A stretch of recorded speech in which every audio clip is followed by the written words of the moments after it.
자, 히브리서 11장에 가서 보니까 히브리 11장에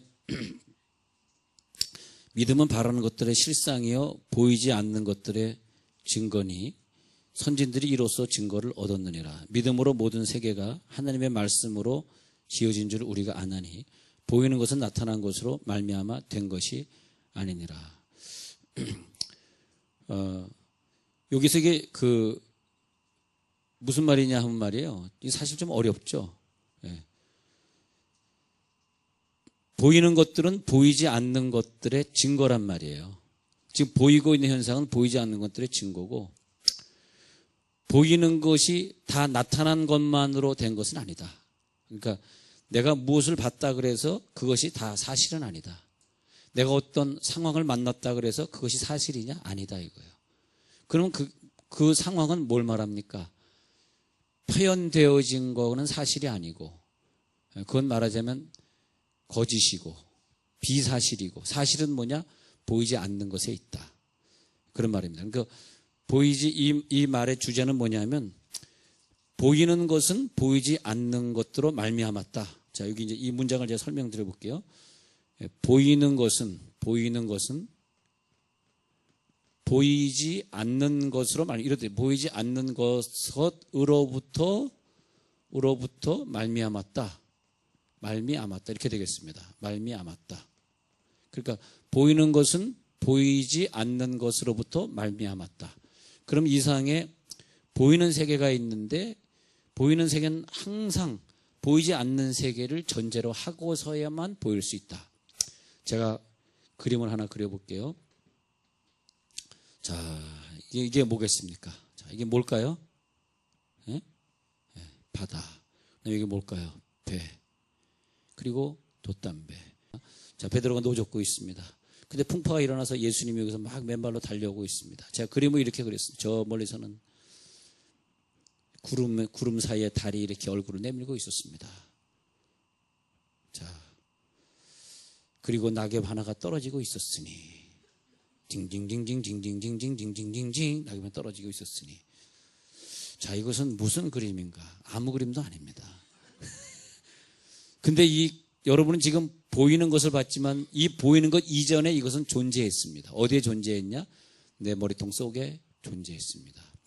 그런데 머리통 속에 있는 걸 그대로 이렇게 옮겨놨습니다. 그죠? 옮겨놨어요. 사람 머리통 속에 있는 아이디어, 머릿속에 있는 아이디어를 갖다가 우리나라 말로는 꾀다, 꾀. 머릿속에 꾀가 있습니다. 꾀가 작품으로 나타나지는 것을 예술이다. 그렇게 말을 하고요. 예술이다. 그렇게 말을 하고, 머릿속에 있는 꾀가 한 장면 한 장면 넘어가면서 스티븐 스필버그 안에는 이미 오만 감독이 만들었나? 네, 근데 오만 감독이나 그 스필버그 감독의 머릿속에는 이미 다음 영화의 장면이 다 머릿속에 있습니다. 하나하나 꺼내는 거죠. 그리고 그 천재의 머릿속에 있는 것을 보려고 우리는 그냥 어마어마한 돈을 거기다 갖다가 지불하고 있는 삶 한마디로 바보들이죠. 우리는 바보예요. 왜냐하면 그 사람보다 IQ가 떨어지는 거예요. 근데 돈은 어디서? IQ 뽕꼬라데스에서 IQ 많은 대로 돈은 흘러가는 겁니다. 이게 돈의 흐름이라고 하는 것은 IQ 싸움입니다. 자, 그래서 머릿속에 있는 것이 작품으로 나타난 건 예술이고, 그 다음에 머릿속에 있는 것이 글로 나타나면 그 글이라고 하는 작품이 되는 것이, 그런 식으로 소설이 되는 것이고, 근데 그 소설이 쓰여지기 전에 이미 그 작가의 머릿속엔 다 그 소설이 그려져 있는 거죠. 물론 이제 시간이 지나면서 또 새로운 아이디어는 나오겠지만 그 머릿속에 먼저 그려지고 이렇게 작품이 나오는 거죠. 예. 그러면 역사는 무엇이냐? 역사는 유식한 말 히스토리라고 그러는데, 이 히스토리라고 하는 역사는 뭐냐? 그러니까 히스토리는 하나님의 머릿속에 있는 아이디어가 시간 속에 들어올 때 그걸 히스토리라 그렇게 얘기해요. 참 이거 유식한 말을 했는데, 적어놔야지 나중에 기억이 날 거 아니야. 죄송하지만 여러분들이 저보다 머리가 좋은 게 아니잖아. 그럼 적으세요. 그래서 잘 기억하세요. 근데 히스토리는 뭐냐니까 하나님의 아이디어, 그것을 갖다가 예정이라 그래. 예정. 하나님의 예정이, 이거 참 신학교에서 강의하는 건데 해도 되겠어요? 하나님의 머릿속에 있는 게 시간 속에 담겨지면 그걸 역사라 그러는 거예요. 그래서 히스토리, 누구의 스토리? 예수의 스토리가 되는 거죠. 예수의 스토리. 예. 그런데 그걸 예수님이 호산나 찬송 들으면서 예루살렘에 입성할 때 그걸 딱 깨달았으면 좋았는데 오늘 성경에 보니까 꼭 사람들이 그때는 못 깨닫다가 나중에 16절에 제자들이 처음에 이 길을 깨닫지 못하였다가 왜 그랬을까? 예수님보다 IQ가 떨어졌던 영성이 모자랐던 하여튼 못 깨달았다가 예수께서 영광을 얻으신 후에야 예수님의 십자가 못 박히시고 부활하고 하는 이런 사건이 예수님이 내가 아직 영광을 얻을 때가 안 되었다 그러잖아요. 영광을 드디어 얻었을 때 가서 제자들은 기록된 것이 예수에 대하여 한 것임이 깨달아졌더라. 여러분 이게요 하루라도 빨리 깨달아지는 게 좋습니다. 하루라도 빨리 깨달아지는 게.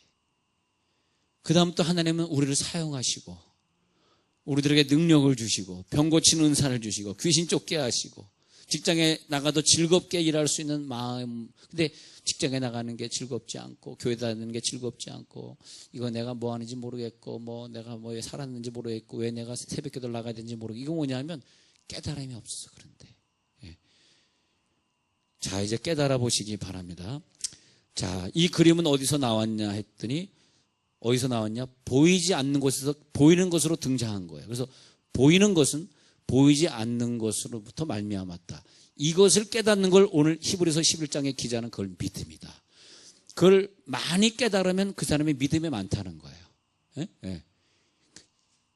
그러니까 그 스필버그 같은 사람은 천재적인 머리를 가지면서 우리보다 많은 책을 읽었을 것입니다. 보나마나. 그리고 많은 상상력을 동원했을 것입니다. 그죠? 예. 그러니까 그런 것들을 영화로 표현해낼 수 있는 능력을 가지고 있는 사람이죠. 그러니까 뭐 돈을 어마어마하게 가질 수밖에 없는 거죠. 예. 근데 우리가 이런 것들을 깨달을 때 내가 어느 정도까지 깨달았냐 그걸 한번 보셔야 돼요. 내 머릿속에 얼마나 있었고 하나님 머릿속에 얼마나 있는 것이 그것이 내 머리를 통해서 지금 어떻게 투영되고 있었는가. 칠판에 그려진 그림 이전에 이건 어느 사람의 생각 속에 있다가 이 그림이 그려져서 옮겨져 있었는가. 그러면 성경에 나타난 모든 역사들은 언제부터 그려져 있었을까? 그것을 바울이 깨달은 거예요. 창세전이라고 표현해요. 하나님의 아이디어는 성경이 쓰여지기 전에 창세전에 있는 그 그림을 칠판에 하나님이 그렸습니다. 그것이 성경입니다. 예. 근데 그것을 신구약을 통해서 이렇게 보면서 구약에 이미 그려져 있어. 그러니까 신약에 나타난 그림들은 이미 구약에 분명히 그려져 있고, 그죠? 예? 구약에 이미 스가랴를 통해서 했었던 말이 오늘 그 요한복음 12장에 그대로 재현이 되는 거거든요. 이미 구약에 여러 번 증거되어 왔던 것. 그런데 그것은 이미 보이지 않던 세계, 창세전의 세계에 이미 그려져 있던 것이 지금 표현된 것. 그래서 우리들에겐 어떤 머리로 그것이 다가올 때 어떤 사람은 머리에 생각은 나지만 설명할 수 있는 능력이 없고 때로는 그것을 어떤 표현할 수 있는 능력이 없잖아요. 근데 그러면 내 속에 있는 걸 어떻게 끄집어낼 것이냐? 예. 어떻게 이걸 내가 글로 끄집어내고 혹은 목사는 내가 깨달은 걸 어떻게 내가 설교로 끄집어낼 것이냐? 예? 예. 또 어떤 사람은 내가 이걸 작품화시켜야 될 텐데 내가 이걸 어떻게 작품화시킬 것이냐? 그래서 PD, 제작자, 작가 이런 사람들이 이것을 어떻게 해야 될 것이냐? 자, 한번 생각해 보시고요. 그러면 하나님의 머릿속에 있는 걸 어떤 작가로 얘기할 땐 시나리오다 그래. 시나리오. 하나님 머릿속에 시나리오가 있어. 시나리오가 있는데 이 시나리오가 이 세상의 역사로 들어오는데 이 시나리오를 가리켜서 다른 말로 하면 언약이다. 언약. 하나님의 언약입니다. 그럼 우리는 뭘 발견해야 되느냐? 하나님의 언약을 발견해. 지금 어떤 사건이 벌어졌는데 내가 기분이 좋다 나쁘다 그런 얘기는 하실 필요가 없어요. 지금 말이에요. 예레미야가 야 예레미야 하니까 예 저를 부르셨습니까? 야 지금 이스라엘 백성들이 나를 배신해가지고 저래가지고 바벨론에 한 70년 전 포로 좀 만들어야 되겠는데 너 걔네들 따라가가지고 슬픈 노래 하나 작곡해라. 그걸 갖다 애가라고 해서 슬픈 노래 애가를 하나 작곡해라 그랬더니 하나님, 뭐 이사야 같이 훌륭하게 사역하는 사람도 있고 참 뭐 좋은 사역자도 많은데 그럼 예레미야가 나 싫거든요. 그럴 수가 없어요.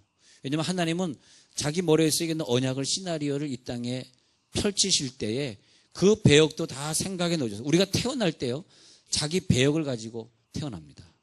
자기 배역을. 그걸 언약인데 그 언약은 모든 사람에게 다 있어요. 어떻게 이루어졌냐? 예정이란 그림으로 다 있습니다. 그러니까 그 하나님의 예정대로 그 대본에 나오는 배역으로 자기가 살지 않으면 그게 뭐냐? 연단이다. 그 언약은 적어보세요. 언약은 뭐다? 영화 대본이다. 언약은 뭐다? 영화 대본이다. 언약을 다른 말로 하면 대본이다. 그러면 대본 속엔 이미 영화 만들어지기 전에 이미 대본은 나와야 돼요. 그 대본 속에 첫 장부터 마지막 장까지 시작부터 끝이 다 들어가 있어요. 근데 이것을 한 단계, 한 장면 한 장면을 이제 동영상으로 만들어내는 사람들을 이제 PD다. 그 다음에 책으로 만들어내는 사람은 작가다. 다 천재들입니다, 사실은요. 예. 그래서 한 편의 영화가 돼서 나왔을 때 저 사람들이 10,000원씩 투자해가지고 이걸 몇 사람이 볼 수 있겠느냐 했더니 자, 생각해 보자고요. 예레미야야, 너를 말이야, 열방의 유명한 복음 전도자로 세워가지고 빌리그램처럼 살 거야. 그럼 예레미야가 얼마나 좋았겠어요. 근데 우리가 다 빌리그램처럼 우리가 쓰임 받겠냐고요. 예.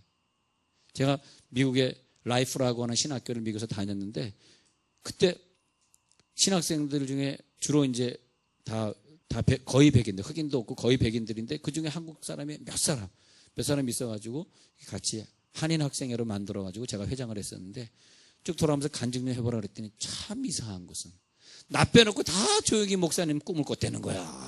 그 당시에 1980 몇 년도에 자기는 조용히 여의도 순복교에서 강단에 설교하는 꿈을 꾸고 자기는 왔다는 거야. 자, 그런 꿈들이 있더라고.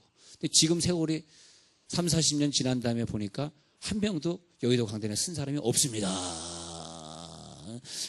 그렇게 꿈을 제대로 꿔야 되는데 모르겠습니다. 참 목회하기가 힘든 시대를 맞이해서 그런 것 같습니다. 아마 그분들이 원래는 그런 큰 그릇이었는데 지금은 다 힘드신 것 같아요. 근데 그래서 내 의지에 상관없이 너는 이스라엘 백성들에게 배신자로 낙인 찍혀가지고 이스라엘 사람들이 너를 갖다 막 매질할 때 너는 매를 맞아야 되고 너는 그 일을 다 당해야 돼. 내가 왜 이스라엘 내 민족들에게 욕을 먹고 이런 일을 당하는 그런 배역을 해야 됩니까? 나 싫거든요. 아니야, 하나님이 이미 시나리오를 써버렸어. 내 의지대로 할 수 없어. 그때 예레미야가 슬프도소이다. 내가 왜 이런 배역을 해야 됩니까? 호세아도 그러잖아요. 멋있게 빌리그레암처럼 모세처럼 여호수아처럼 쓰임받고 엘리야 엘리사처럼 쓰임받고 싶은데 너는 가서 그냥 창녀를 사다가 결혼이나 해라. 아니 기왕 결혼시키려고 그러면 좀 멀쩡해요. 저랑 결혼시켜야지. 왜냐 하면 사실 슬픈 얘기지만 우리는요 우리 인생이 없습니다. 착각하지 마세요. 내 인생 내 꿈대로 살 수 있는 사람은 아무도 없습니다. 한 사람도 없어요. 내 꿈대로 될 것 같아요. 내 꿈이 이루어질 것 같아요. 그래서 하나님이 시나리오를 쓰셨기 때문에 예레미야는 슬프고 호세아도 슬프고 왜냐? 내 인생은 없습니다. 내 인생을 살려고 하지 마시고 빨리 하나님의 언약을 찾아야 돼요. 하나님의 언약. 그 언약으로 들어와야 돼요. 예수님도 자기 인생을 산 것이 아니라 내가 몇 살에 언제 어디서 어떻게 내가 십자가 못 박혀 죽어야 되는가 그 시간을 보고 있었어요. 근데 예루살렘 성에 몇 번 들어간 기록이 나오는데 한 번도 호산나 다윗의 자손 왕이여라고 막 찬양하고 칭송을 한 적이 한 번도 없는데 오늘 읽은 이 구절 종려주일 십자가 못 박혀 죽기 5일 전에 드디어 입성하는데 호산나 다윗의 자손 왕이여 그러면서 막 찬양을 하는 거예요. 아니 그동안은 뭐 했는데 그동안 예루살렘에 왔다 갔다 했는데 왜냐? 그때는 하나님의 시간이 아니었어요.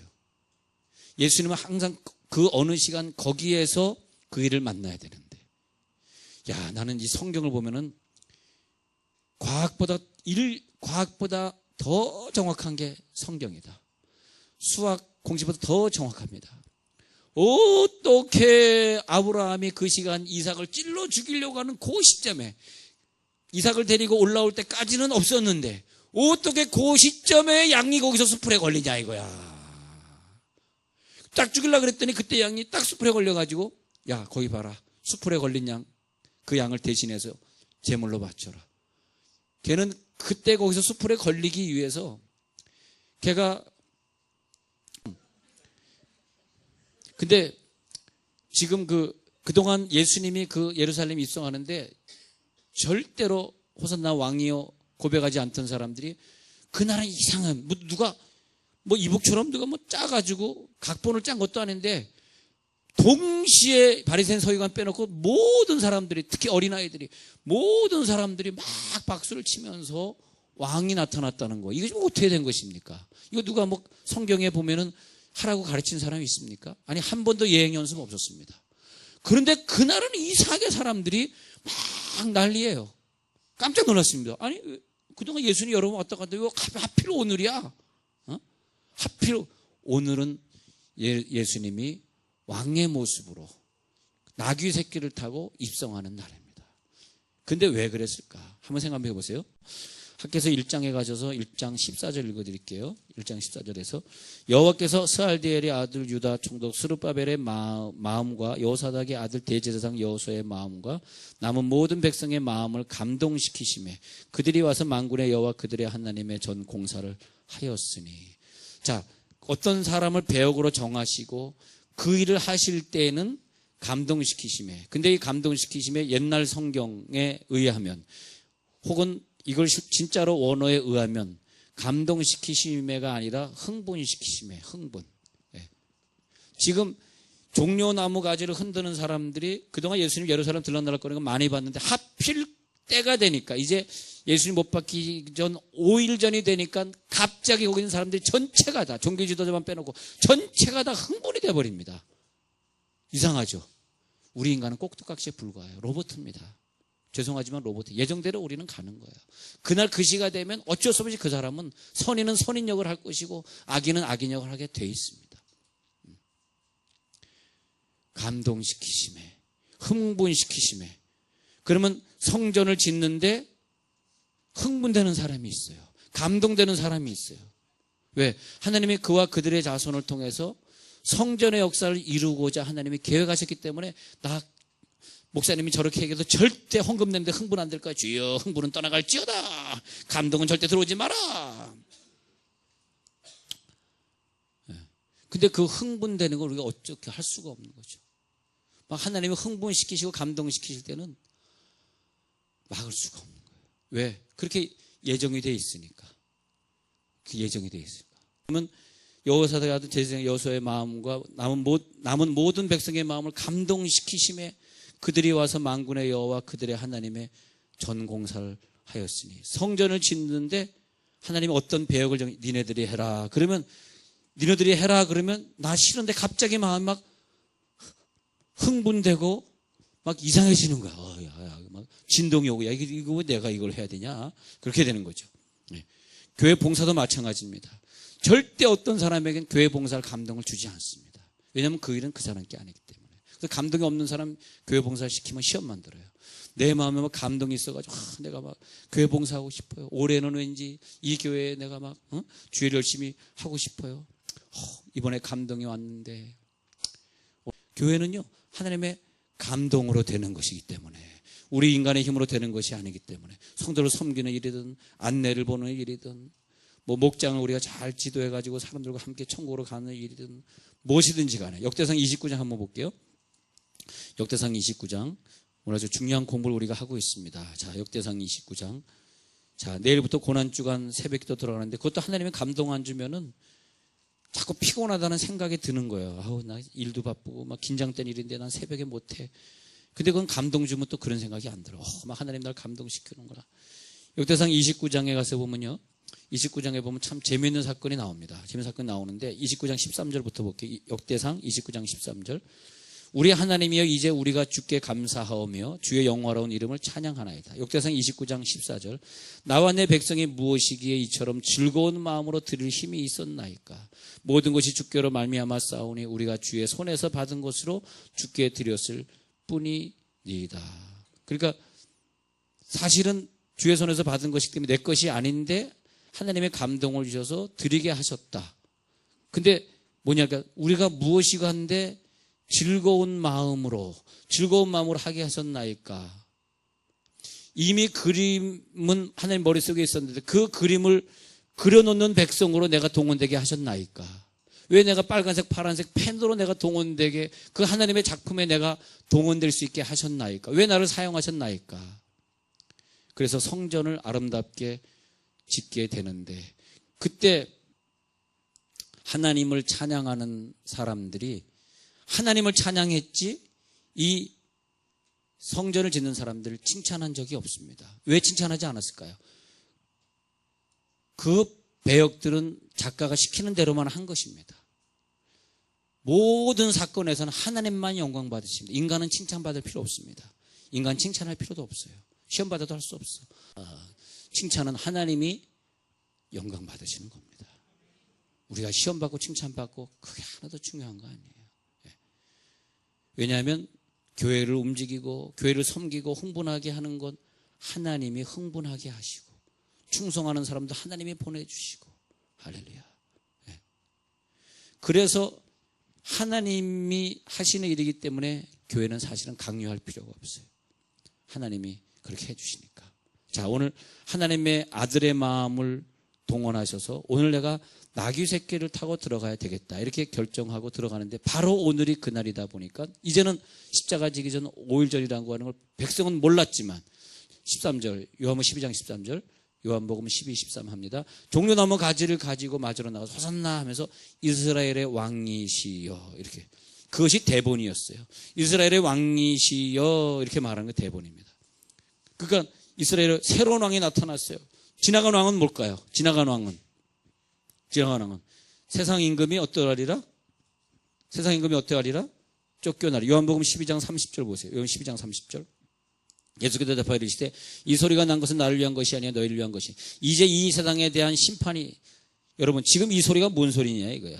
지금 내가 이제 나귀 새끼 타고 들어가자면 예수님 하신 말씀이 이거예요. 이제는 내가 왕이 되었으니까 이 세상의 임금이 쫓겨나리라. 그리고 내가 땅에서 들리면 내가 십자가에 못 박혀 죽고 부활하는 날 내게로 너희들을 이끌어 가겠노라. 유명한 말을 남기는 게 이게 이 예루살렘 입성 사건입니다. 이 세상의 임금이 쫓겨나리라.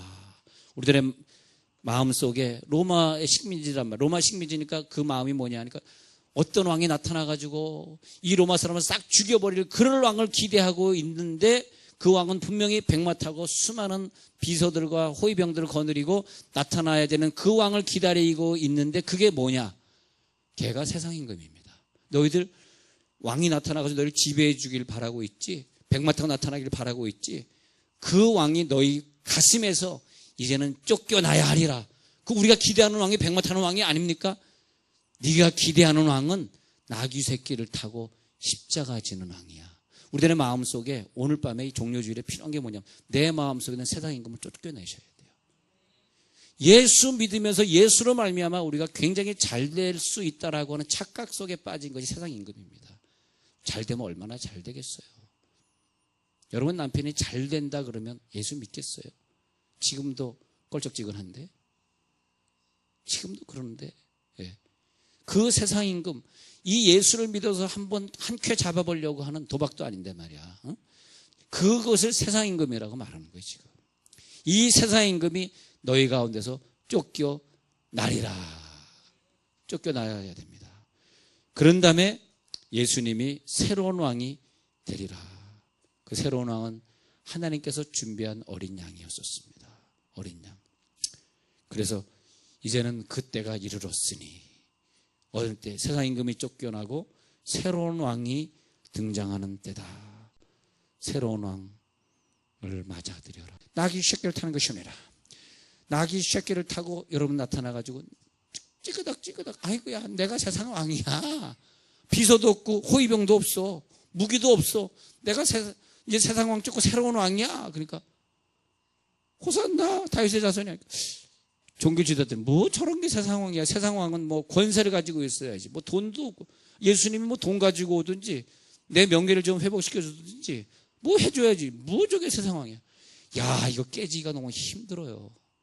이걸 깨트려야 되는데 그래서 이것은 이제 스가랴 9장 9절을 인용한 것인데 스가랴 9장 9절 읽어드리면 시온에 따라 크게 기뻐할지어다 예루살렘에 따라 즐거이 부를지어다 보라 네 왕이 내게 임하나니 그는 공의로움과 구원을 베풀며 겸손하여서 나귀를 타나니 나귀의 작은 것 곧 나귀 새끼니라. 스가랴 9장 9절에서 시온에 따라 크게 기뻐하라 예루살렘에 따라 즐거이 부르 그러면서 네 왕이 내게 임하나니 왕이 임하나니 백만입니까? 아니야. 새끼 나귀를 타고 나귀의 작은 것 곧 나귀 새끼를 타고 이 말이라. 이 스가랴 9장 9절에 예언해 놨단 말이에요. 이것이 지금 이루어지고 있는 사건이에요. 이게 예수님이 우리를 십자가에 못 박혀 구원하러 오신 것이지. 할렐루야. 그 로마 식민지에서 우리를 구출하러 오신 것이 아니다. 그게 종료주일입니다. 그게 종료주일이에요. 새 언약입니다.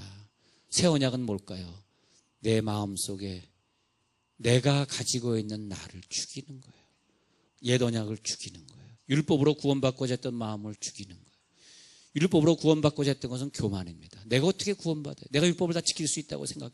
그건 엄청난 교만입니다. 그건 죄입니다. 죄. 내가 율법을 다 지켜서 구원받을 거야. 구약 백성은 그렇게 생각했어요.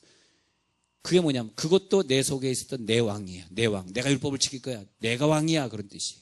내가 율법을 지킬 건데 내가 복 받을 건데 내가 분명히 하나님의 일을 열심히 해가지고 큰 복을 엎을 건데 큰 복으로 이루어질 건데 그런데 예수님은 그 왕이 이 밤에 쫓겨나리라. 이 밤에 쫓겨나리라. 야, 이거 깨닫는데 너무 오랜 세월이 걸렸습니다. 예루살렘에 따라 크게 기뻐하고 즐거워하라. 호산나 왕으로 오시는 예수님을 찬양하라. 참 어떤 면에서 보면 슬픈 얘기입니다. 슬픈 얘기. 왜? 로마 식민지에서 우리는 힘 있는 메시아를 기다렸지. 저렇게 나귀 새끼나 타고 있는 거지같이 누더기 하나 걸치고 신발도 제대로 못 신고 혼자서 터벅터벅 들어오는 저런 메시아를 우리는 기대하지 않았거든요. 그 모습 보십시오. 그리고 와가지고 우리를 구출해 주기는커녕 십자가에 못 박히려고 엄청나게 채찍 맞고 비실비실 거리다가 비참하게 빨가벗겨져가지고 십자가 못 박히는 모습 보면서 그걸 어떻게 우리 왕으로 근데 왕이라는 거예요. 저 십자가 못 박혀 죽고 있는 저분이 너의 왕이라는 거예요. 새로운 왕이라는 거예요. 죄는 무엇입니까? 죄는 하나님 힘으로 살지 않고 자기 힘으로 살고자 하는 거예요. 여러분 내 속에 있는 하나님의 자원으로 살아갈지어다. 내 자원을 완전히 이번 고난주간에 죽이십시다. 아직까지도 내 자원이 남아있기 때문에 실망하고 내 자원이 남아있기 때문에 기도응답 안 된 걸 의아하게 생각하고 아직까지도 내 자원이 남아있기 때문에 시험 받는 거예요. 이 더러운 시험거리들은 오늘 완전히 떠나갈지어다. 내 자원으로 살지 마세요. 오직 하나님의 작품, 하나님의 각본대로 살겠습니다. 내 각본의 길을 내가 걸어가겠습니다.